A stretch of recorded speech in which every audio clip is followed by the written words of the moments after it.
자, 우리는 그 12월을 맞아서 계속해서 우리 예수님의 탄생에 대해서 살펴보고 있습니다. 예수님의 족보에 대해서도 우리가 알아봤고요. 또 지난 시간에는 예수님의 태어나시기 전 어머니 마리아에게서 나타난 그 신비로운 이야기에 대해서도 말씀을 나누었습니다. 오늘은 이게 마리아에게서 하나님께서 예언하신 그 하나님의 아들이 이 땅에 태어나신 예수님의 생일에 대한 이야기를 여러분들과 함께 나누어 보겠습니다. 이 성탄이란 예수님의 생일이라고 단순히 생각하기보다는 하나님께서 온 인류에게 약속하신 구원의 언약이 마리아라는 한 여인의 몸을 통해서 우리들에게 이루어지는 어떤 언약의 성취라고 설명하는 것이 더욱 우리 성경적인 해석이라고 할 수가 있습니다. 자, 그러면 이렇게 하나님의 언약이 성취되는 그런 위대하고 놀라운 이 탄생이라는 것을 생각했을 때 하나님의 아들이 이 땅에 오시는 탄생이란 것은 성탄의 모습이란 것은 어떤 모습이어야 하겠습니까? 자, 예수님께서 태어나실 당시는 선한 일을 행하는 사람들에게는 사람들은 부유하고 또 죄를 지은 사람들은 가난하다라는 그런 생각들이 팽배했던 시대였습니다. 부와 가난으로 사람들의 삶을 정의하는 이런 생각은 현대를 살아가는 우리들에게도 그리 낯선 것 같지는 않습니다. 자, 이런 의미로 성탄은 화려하고 모든 사람들이 볼 때에도 어떤 거역할 수 없을 만큼의 환경에서 일어나야 되지 않겠나라는 생각을 해보게 돼요. 그래서 왕이나 좋은 가문의 자손이 아니면 그리고 아니면은 또 더 나가서는 물질적으로 풍요한 집안에서 태어나는 것이 메시아로서 많은 사람들에게 지지를 받는 그런 상황이라고 생각할 수가 있는 겁니다.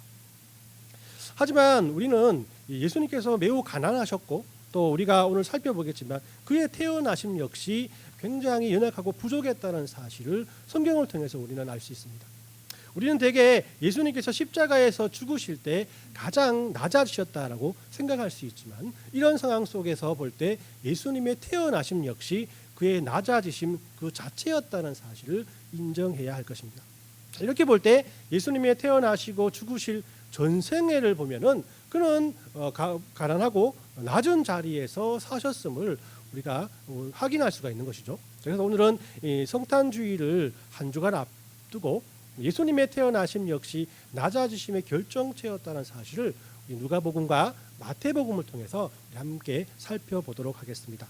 그리고 여기에서 그치는 것이 아니라 예수님께서 왜 가장 낮은 자리에서 태어나셨을까라는 이런 질문을 통해서 성탄이 우리에게 주는 교훈과 우리들이 가져야 할 믿음의 고백이 어떠한 것인가에 대해서 함께 살펴보고자 합니다. 저는 오늘 여러분들에게 누가복음 2장과 마태복음 2장을 통해서 성탄이 낮아지심의 결정체라는 세 가지의 증거를 여러분들에게 말씀드리고자 합니다. 그 첫 번째가 예수님께서는 초라한 곳에 태어나셨다라는 겁니다. 예수님께서는 베들레헴의 마구간에서 태어나셔서 말구유 위에 누워 계셨습니다. 그런데 예수님의 부모 즉 마리아와 요셉이 살던 곳은 성경에 보면 갈릴리 지역 나사렛이라고 했거든요. 근데 안 그래도 마리아가 산딸이 다 되어서 움직이기조차 힘들 그런 상황인데도 불구하고 예수님은 부모님의 집인 나사렛에서 태어나지 않고 바로 베들레헴에 와서 태어난 것입니다. 그 이유에 대해서 누가복음 2장은 우리에게 잘 이렇게 설명하고 있습니다. 예수님께서 태어나실 때에는 유다 나라는 로마인의 식민지였습니다. 누가복음 2장 1절에서 3절까지 말씀을 보면 예수님께서 왜 베들레헴으로 가셨는지에 대해서 말씀하고 있습니다. 자, 우리 첫 번째 1절에서 3절까지 말씀 같이 읽어봅니다. 시작. 그때에 가이사 아구스토가 영을 내려 천하에 다 호적하였으니 이 호적은 그레뇨가 수리아 총독이 되었을 때 처음 한 것이라 모든 사람이 호적하러 각각 고향으로 돌아가매라고 말씀하죠. 간단히 설명하면 요셉과 마리아는 호적을 하러 자신들이 살던 나사렛에서 베들레헴으로 내려간 것입니다. 여기서 가이사라 아구스토라는 사람은 로마의 황제 아구스트 황제를 말하고요. 당시 유대 땅의 총독은 바로 구네료였다라고 우리에게 역사적 사실을 우리에게 말씀하고 있습니다. 그러면 왜 그 로마 황제가 모든 식민지에 이렇게 호적령을 내렸을까요? 황제들이 호적령을 내린다는 것은 인구조사를 하기 위한 것이었습니다. 인구조사는 세금을 매기거나 전쟁에 나갈 수 있는 사람들을 알아내기 위한 것이었죠. 자, 이런 조치가 얼마나 강압적으로 이루어졌는지 임신한 사람도 상관없이 자신의 원래 호적지에 가서 자기가 어디에 살고 있고 가족은 몇 명인지를 상세하게 기록하게 하였습니다. 요셉은 다윗의 자손이죠. 그러니까 다윗이 태어난 곳이 베들레헴이었기 때문에 요셉의 호적은 베들레헴에 있었다는 것이에요. 그래서 요셉과 마리아는 자기가 살고 있는 북부지방인 나사렛에서 아이를 뵌 상태에서도 어쩔 수 없이 남부지방에 있는 베들레헴까지 긴 여행을 하게 되었다라는 것입니다. 요즘으로 말하면 우리 여러분들 호적이 지금 호적이 없어졌지만 호적이 있지 않습니까, 그죠? 그래서 비록 우리가 여기 살더라도 자기가 호적이 한국에 있으면 한국까지 비행기 타고 가서 거기 나는 어디에 삽니다라고 이렇게 쓰게 했다는 그런 것이라고 할 수 있죠, 그죠? 자, 그런데 이 베들레헴에 이 두 부부가 도착하자마자 더 큰 난처한 상황에 처하게 되는데 요셉과 마리아가 머물 곳이 없었다는 것입니다. 그리고 이슬이라도 피하려고 남은 공간인 마구간에 거처를 구하게 되는데 거기에서 바로 예수님이 태어나신 것입니다. 우리는 성탄절을 상징하는 여러 가지 장식물이나 그림을 보면서 마구간이 굉장히 안락하게 보이기도 합니다. 그럼 예전 시골에 가보셨는 분들은 다 아시겠지만 아이고 이거 말도 말라는 그런 상황 정도로 열악한 곳이 바로 마구간 아니겠습니까? 건초더미가 깨끗해 보이고 굉장히 폭신폭신하게 보이지만 실제로는 막 먼지가 쌓이고 흙이 많이 묻은 그런 것이잖아요, 그죠? 들어가서 거기에다 동물의 배설물이 섞여 있는 곳이 마구간이었기 때문에 마구간은 이 자체가 위생적으로 좋지 않는 곳이었고 거기에서 아이를 낳을 수밖에 없었던 부모의 심정을 우리는 상상할 수 있어야 하는 것입니다. 자, 이렇게 예수님께서 베들레헴에서 그것도 마구간에 태어나시는 것은 어떤 면에서 두 가지 의미가 있다라고 볼 수가 있습니다. 첫 번째는 성경의 예언을 이루시기 위한 것이라는 것이에요. 미가서 5장 2절 말씀을 한번 같이 읽습니다. 시작. 베들레헴 에브라다야 너는 유다 족속 중에 작을지라도 이스라엘을 다스릴 자가 내게서 내게로 나올 것이라 그의 근본은 상고에 영원에 있느니라 라고 말씀을 하죠. 자, 미가 선지자는 메시아가 태어날 곳이 베들레헴이라고 미리 예언을 하셨습니다. 놀랍게도 이 예언대로 예수님은 정확하게 유대 땅 베들레헴에서 탄생하게 되죠. 이 예언대로 마리아와 요셉은 호적을 하러 나사렛에서 베들레헴으로 이동했고 예수님의 탄생지는 바로 베들레헴이 되었다는 것입니다. 그래서 예수님께서는 베들레헴에 태어나신 것이 로마 황제의 명령에 의한 것처럼 보이지만 실상 하나님께서 예언이 성취되도록 그들을 이끌어 주셨음을 우리는 성경을 통해서 확인할 수 있다는 겁니다. 자, 두 번째로 예수님께서 연약한 환경인 가장 초라한 모습의 마구간에 태어나신 것은 그의 낮아진 삶을 우리에게 보여주는 증표라고 할 수가 있습니다. 다른 말로 하면 하나님은 예수님을 그 누구도 아이를 낳지 않을 것 같은 마구간에 태어나게 하심으로 하나님의 의를 이루셨다는 거예요. 여기서 이게 하나님의 의라는 것이 무엇입니까? 왜 하나님의 의를 이루기 위해서 이렇게 초라한 모습으로 자기 아들을 이 땅에 태어나게 하시는 것일까? 이런 의문을 우리가 가질 수 있지만 하나님께서는 이런 의문을 하는 여러분들에게 되물으실 것입니다. 그러면 하나님의 아들이 굳이 왕궁에 태어나야 할 이유는 무엇이냐? 부유한 집에 화려한 방에서 태어나야 할 이유는 무엇이냐? 당연히 그래야만 메시아인 줄 많은 사람들이 알아볼 건 아닙니까? 하나님의 축복을 받은 아들은 항상 사람들의 관심과 응원을 통해서 나라를 바꾸고 세상을 바꾸는 것 아니겠습니까? 라고 우리가 또 되물을 수도 있겠지만은 하나님의 생각은 그렇지 않다라는 것입니다. 예수님은 하나님의 아들이면서도 가장 추한 곳에 태어나셨습니다. 그리고 그가 자라면서 그의 삶이 좀 나아졌습니까? 그렇지 않죠. 예수님은 제자들에게 자기가 머리 둘 곳이 없다라고 말씀하신 것입니다. 예수님은 이런 평생 그렇게 하나님의 은혜로만 살아갔던 믿음의 삶을 사셨다는 거예요. 왜 그렇습니까? 하나님의 의는 가장 낮은 사람을 통해서 가장 높은 사람을 바꾸는 것이기 때문에, 가장 연약한 자를 통해서 가장 강력한 자를 무력하게 하는 것이기 때문에, 가장 가난한 사람을 통해서 부유한 사람을 낮추는 것이 하나님의 의라는 것입니다. 이것이 세상 사람들의 생각과는 완전히 다른 하나님의 일하시는 스타일이다. 그래서 하나님은 이 의를 이루기 위해서 예수님을 가장 초라한 곳에 태어나게 하시고 로마 황제도 유다 총독도 이루지 못한 하나님의 구원을 그 연약하고 부족한 예수님을 통해서 이루게 하셨다라는 것입니다. 때로 여러분들이 그 초라해 보일 때가 있지 않습니까? 뭐 연약하고 부족하고 또 물질도 풍성하지 못하고 또 아이들이 믿음 없이 자라는 것 같이 보이고 또 공부도 그렇게 잘하는 것 같이 보이지도 않고 세상적으로 성공을 이룬 것 같지도 않고 또 우리 몸도 지쳐 있고 연약하고 먹으리 내세울 것이 없어서 이 그리스도인으로서의 모범이 될 것 같지 않는 그런 마음에 고개를 숙일 때가 너무나 많다는 겁니다. 하지만 이럴 때 우리는 마구간의 예수님, 구유 위의 예수님을 생각할 수 있어야 한다는 것입니다. 하나님은 이런 우리들을 사용하시는 거예요. 그래야만 하나님께서 더 영광을 받으시는 거예요. 그렇기 때문에 여러분들 자신에게 여러분들 실망하지 마십시오. 좌절하지 마십시오. 하나님은 원래 이런 우리의 초라한 모습을 사용하신다는 거예요. 지금의 우리의 모습을 보지 않고 앞으로 하나님께서 우리를 어떻게 사용하실 것인가에 대한 그런 믿음과 기대하는 마음으로 하나님을 바라보십시오. 그런 구유 위에 있는 예수님을 한번 바라보십시오. 그리할 때 여러분들은 하나님의 놀라운 계획과 놀라운 은혜들을 여러분들 삶 속에서 경험하게 될 것입니다. 성탄이 낮아짐의 결정체란 두 번째 이유는 예수님은 소외된 자들을 위해서 태어나셨기 때문이라는 겁니다. 예수님께서 태어나자마자 하나님께서는 이 메시아의 탄생의 소식을 가난하고 소외된 사람들, 즉 목자들에게 먼저 전하게 됩니다. 우리 8절에서 10절까지 말씀을 한번 읽어봅니다. 시작. 그 지역의 목자들이 밤에 밖에서 자기 양떼를 지키더니 주의 사자가 곁에 서고 주의 영광이 그들을 두루 비추매 크게 무서워하는지라. 천사가 이르되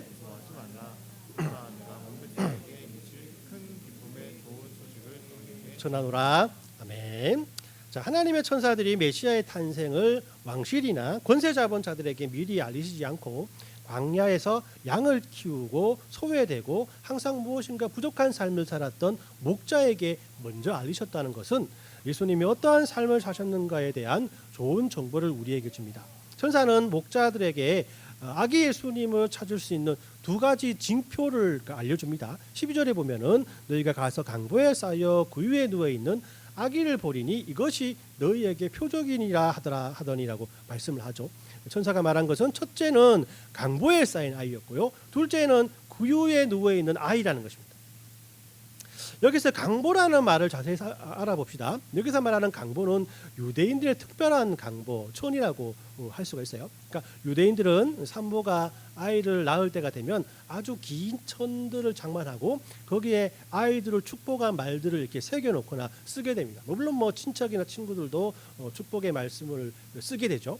좋은 예가 성경 박물관에 전시되어 있는데요. 이 강보는 어떤 할렙이라는 아이를 위한 강보입니다. 보통 강보가 폭이 뭐 22cm, 길이가 한 뭐 3m 정도 되는 아주 큰 천인데요.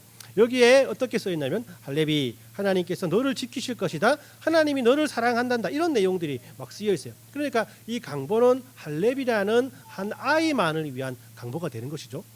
자, 강보를 다음 그림처럼 아이에게 썼는데요. 옛날 그림을 보시면 겉에는 축복의 문구가 쓰여 있는 거죠. 이 아이처럼, 그죠? 그러니까 아이들 우리 마치 이렇게 아이들이 기부를 하고 이제 학교에 가면 여러 가지 재밌는 글들을 아이들이 써주지 않습니까, 그죠? 보통 욕을 많이 쓰는데 그러나 어서 나아라, 건강하가, 회복해라, 이런 글들을 이렇게 써놓지 않습니까? 그런 것처럼 아이에게 전 강보를 이렇게 씌우고 그 겉에 이렇게 하나님의 축복의 말들을 이렇게 써놓게 되는 겁니다. 자, 천사가 메시아를 찾는데 표징을 바로 강보에 쌓이는 아이를 찾으라는 것이었다면 메시아의 강보에는 틀림없이 메시아를 가리키는 축복문이 쓰여 있다라고 생각할 수 있지 않습니까? 만약에 마리아가 예수님을 위해, 자기 아들 예수님을 위해 강보를 준비했다면 어떤 글씨를 썼겠습니까? 마리아는 분명 자기가 천사에게서 예언한 그 예언의 말을 분명히 떠올랐을 것입니다.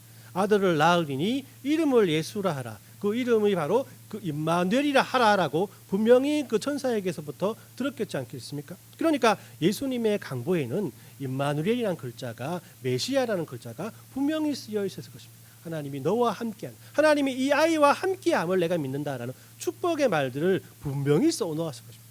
목자는 천사의 메시지가 사실인지 알아보기 위해서 베들레헴으로 갑니다. 그리고 구유에 누인 아이를 찾는데 분명히 굉장히 빨리 찾을 수 있죠, 그죠? 구유의 아이를 누워 있는 그 구유의 아이는 바로 예수님밖에 없습니다. 그 당시에 그날.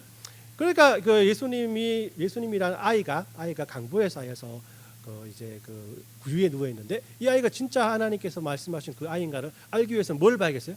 강보를 보는 겁니다. 강보에 쓰인 임마누엘이라는 축복의 글을 보고 이 아이가 바로 메시아임을 확인할 수 있었다는 것입니다. 이렇게 하나님은 예수님이 소외된 사람들에게 먼저 나타나게 하셨음을 우리 말씀은 우리에게 알려주고 있습니다. 왜 그렇습니까? 바로 예수님의 삶 전체가 소외된 사람들을 위한 삶이었기 때문에 예수님은 병자와 귀신 들린 자와 장애인과 소외된 우리 창기와 세리들과 함께 하셨습니다. 그들의 마음에 공감하셨고 그들이 하나님 앞에서 어떻게 살아가야 할지에 대해서 말씀을 전해주었던 것입니다. 우리는 천사가 예수님의 태어나신 기쁜 소식을 목자에게 가장 먼저 보이신 이유를 예수님의 삶이 권세자의 삶이 아니라 소외된 사람들, 저와 여러분들과 같은 사람들을 위해서 이 땅에 오셨음을, 또 그의 삶이 그런 삶이었음을 우리에게 보여주기 위함이었다라고 우리 항상 마음속에 새겨야 할 것입니다. 성탄이 낮아짐의 결정차라는 세 번째 이유는 아기 예수님을 통해서 열방에 복음이 전해지기 때문이라고 성경은 우리에게 말합니다. 자, 누가복음에서 아기 예수님을 처음 찾아본 사람들은 목자였습니다. 그럼 목자 이후에 예수님을 찾는 사람들이 더 없었을까요? 누가복음에는 없지만 마태복음에는 한 무리의 사람들을 더 소개해주고 있습니다. 마태복음 2장 1절 2절 말씀을 한번 같이 읽습니다. 시작. 헤롯 왕 때에 예수께서 유다 베들레헴에서 나심에 동방으로부터 박사들이 예루살렘에 이르러 말하되 유대인의 왕으로 나신 이가 어디 계시냐?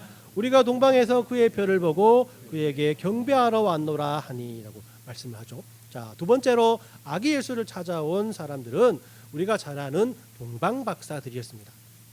우리는 동방 박사가 목자와 함께 아기 예수님을 경배하는 모습들을 우리 그림이나 이런 그런 그림이나 사진을 통해서 많이 보게 됩니다. 실제로 동방 박사 목자들은 그러나 한 자리에 있지 않았어요. 왜냐하면 동방 박사는 예수님께서 태어나신 후 2년 정도가 흐른 다음 베들레헴에 머물고 있었던 예수님을 찾아 유대 땅으로 왔기 때문입니다.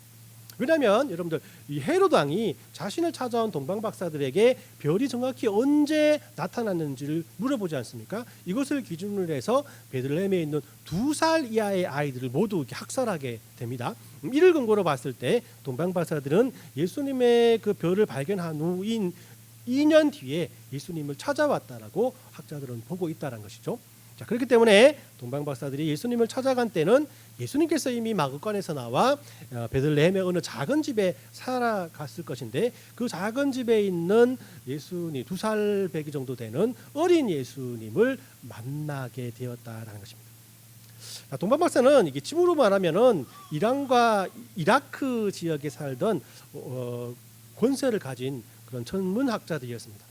이들은 당시 유대 나라보다 강대한 나라의 사람들이었기 때문에 어떤 면에서 우리가 그림에 보듯이 세 사람이 달랑 낙타를 세 마리 끌고 오는 그런 형태로 예수님을 찾아온 것이 아니라 많은 수행들과 함께 낙타의 여러 가지 보물을 싣고 이 땅으로 왔다라고 할 수 있어요. 준비된 그림을 보시면요, 우리 산드로 보티첼리라는 사람이 그 그림입니다. 그림을 볼 때 누군가 붙였나 봐요. 보티첼리 이름이 보티첼리인데, 네, 감사합니다. 예, 그런 한탄의 소리 저는 즐기고 있습니다. 자, 보티첼리라는 사람인데요. 자, 그 사람이 그린 동방박사의 경배라는 그림입니다. 여기 보면은 이 그림은 참 보증이 잘 되어 있다는 생각이 듭니다. 수많은 사람들이 함께 예수님을 경배하러 베들레헴에 왔다라고 할 수가 있습니다. 자, 이들은 유대 땅으로 오게 된 것은 그들이 별을 가지고 점을 쳤던 점성술자들이었기 때문이거든요. 동방박사는 유대인들의 전승에 내려오는 큰 별을 따라서 유대 땅에 왔기 때문에 유대왕 헤롯에게 와서 새로운 유대왕이 어디에 태어났냐라고 그 헤롯에게 물어봤던 것이죠.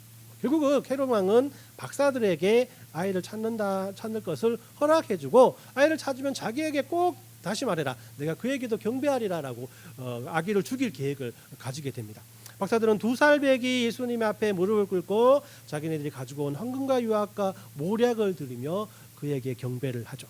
그리고 예수님이 사는 위치를 헤롯 왕에게 알리지 않고 자신들의 고향으로 다시 돌아가게 됩니다. 이렇게 하나님께서 소외된 목자들에게 먼저 예수님의 탄생을 알리고 또 두 번째로 동방박사들에게 이 사실을 알려준 이유는 우리에게 또한 많은 은혜를 줍니다. 먼저 이 사실은 당시 유대 땅을 책임졌던 모든 영적 지도자들은 메시아의 탄생조차 알지 못했음을 우리에게 알려주고 있는, 가장 영적으로 깨어 있어야 했던 제사장도, 그의 보좌를 받아 이스라엘 통치했던 헤롯 왕도, 그 어떤 영적 지도자도 예수님의 탄생을, 메시아의 탄생을 알지 못했다라는 것. 그리고 하나님께서 동방박사들에게 두 번째로 이 사실을 알려준 것은 그들이 먼 길을 통해서 예수님을 영접하고 자기 고향으로 돌아간 것이, 이것이 최초의 이방 선교라고 할 수 있기 때문에 그들은 구약에서 예언한 온 세상을 구원하실 메시아가 태어났음을 알았고 또 그분을 찾아갔고 그분을 만나고 자기 고향으로 돌아와서 이 사실을 많은 사람들에게 알렸을 것입니다. 이 사실은 이들이 경배한 아기 예수께서 장차 온 인류를 구원하시기 위해서 고난받으시고 죽으시고 부활하셔서 만왕의 왕으로 다시 이 땅에 오실 모든 민족과 열방이 무릎을 꿇고 경배를 해야 될 그런 하나님의 아들이요 또 하나님의 왕이라는 사실을 우리에게 알려주게 되었다라는 것입니다. 이렇게 거대한 강도 깊은 산속의 한 샘물에서 시작되고 화가도 보잘것없는 스케치에서부터 시작하여서 위대한 작품을 남기고 또 아무리 크고 화려한 교회라도 그 처음은 우리 주안의 교회와 같은 연약하고 부족한 교회였다는 사실, 이런 작고 연약하고 보잘것없이 보이는 곳에서부터 하나님의 위대하신 일들이 시작된다는 사실을 우리는 성탄의 모습을 통해서 발견할 수 있어야 합니다. 그렇기 때문에 성탄은 예수님의 낮아지심을 알 수 있는 결정체가 된다라는 것입니다. 오늘 말씀을 정리합니다. 예수님께서 이 땅에 오신 성탄은 그분이 초라한 구유 위에 태어나셨음을 우리에게 알려주고 또 이 소식이 소외된 자에게 먼저 알려지게 되었으며 또 성탄이 곧 이방에까지 널리 퍼져나가도록 하나님께서 은혜와 사랑으로 말미암아 이끌어 주셨다는 사실을 이 말씀을 통해서 알 수 있습니다. 자, 그렇기 때문에 우리는 이런 예수님을 닮아가며 살아가야 됩니다. 우리는 초라한 구유와 같이 환경에 지배되어서는 안 됩니다. 세상을 따라 물질의 풍요와 권위를 따라 사는 것이 아니라 소외된 자들과 함께 살아가야 합니다. 성탄이 이방인들에게 널리 전해졌던 것처럼 이런 예수님과 함께 우리의 삶이 이웃에게 전해지도록 영향력을 미치도록 우리가 살아가야 하는 것입니다. 이 성탄을 한 주간 남겨놓고 이번 한 주간을 지내면서 이렇게 낮아짐의 결정체인 성탄과 예수님의 끝까지 낮아지심의 삶을 묵상하면서 이런 예수님의 낮아지심의 삶을 닮아가게 해달라고 기도하며 살았으면 좋겠습니다. 그럴 때 불의를 걷고 무리를 걷는 것 같은 우리의 삶 가운데서 우리를 지키시는 하나님의 손길을 우리가 경험할 수 있을 것입니다. 이런 하나님의 은혜가 저와 여러분들의 모든 삶 속에 넘쳐나시길 예수님의 이름으로 축원합니다. 아멘.